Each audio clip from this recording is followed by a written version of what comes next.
Kau cepat sangat nak setuju. Lebih tengkuk pada saya lemah tengkuk lah. Sebagai pemimpin Malaysia, rakyat Malaysia, terutama Perdana Menteri, janganlah awak senang sangat nak setuju untuk kongsi. Lawanlah dulu, Wadul Ibrahim. Boy, ini orang seolah bilang kenapa harus berunding menerima perundingan dari Presiden Prabowo. Emang itu siapa? Teratur Presiden Malaysia mau berunding dengan Presiden Prabowo.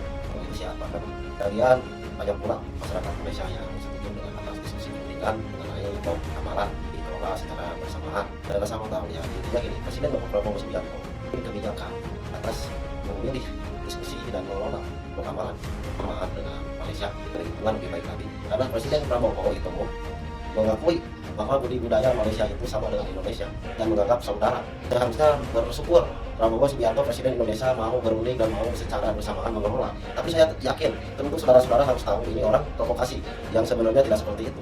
Presiden Malaysia pun menerima atas perundingan untuk diskusi. Karena kenapa?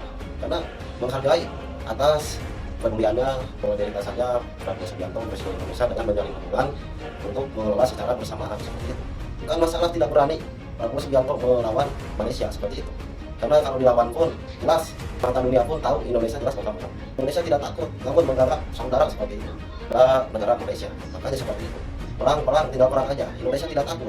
Juga saya peringatkan teruntuk orang ini sebenarnya itu provokator dia.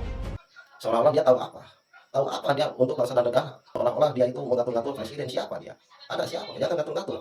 Karena pemimpin itu tidak mudah. Dan sebagai Menteri Pertahanan ya, di negara lebih tahu mana yang terbaik untuk negaranya masing-masing.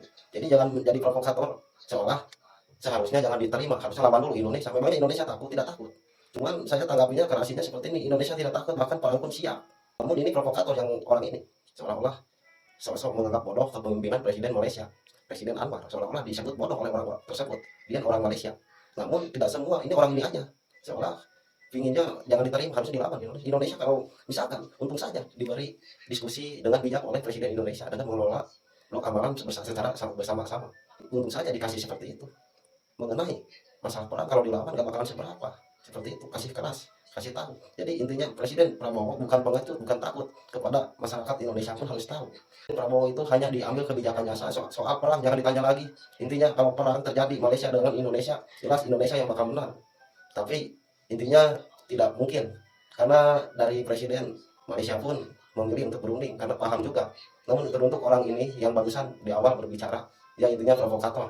Nantinya juga dia akan disiduk juga di negara Malaysia pun seperti itu. Jadi itu saja yang saya sampaikan. Jadi teruntuk kalian jangan salah paham, jangan gagal fokus. Intinya tidak ada takut sedikit pun Indonesia. Presiden Prabowo tidak ada sedikit pun untuk takut. Perang pun siap, cuman mikirnya secara berunding dengan baik-baik saja. Kalau perang udah Indonesia bakal menang kalau misalkan dilawan. Untung diberi kerjasama sama-sama mengelola. Untung tidak dibalas dengan siap perang.